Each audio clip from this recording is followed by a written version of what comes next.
Friends ఎప్పుడు fish ఫ్రైని ఒకే విధంగా ఏం చేసుకుంటామండి. కొంచెం డిఫరెంట్‌గా తయారు చేసుకుందాం రండి. ఇలాగా గ్రీన్ మసాలాను పెట్టి కనుక ఫ్రై చేసుకుంటే టేస్ట్ కొంచెం డిఫరెంట్‌గా, ఈజీగా ఉంటుందండి.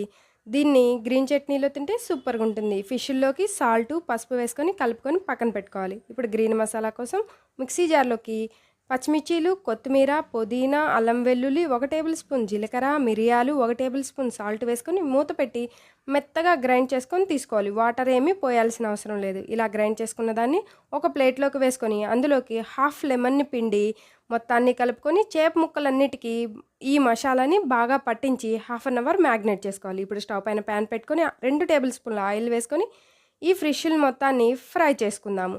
స్టవ్‌ని మీడియం ఫ్లేమ్‌లో ఉంచి రెండు వైపులా తిప్పుకుంటూ ఫ్రై చేసుకుంటే మనకి వేడి వేడి గ్రీన్ ఫిష్ మసాలా ఫ్రై అనేది రెడీ అయిపోతుంది. లెమను, ఆనియన్‌తో కలుపుకొని తింటే సూపర్‌గా ఉంటుంది. వీడియో నచ్చితే ప్లీజ్ సబ్స్క్రైబ్.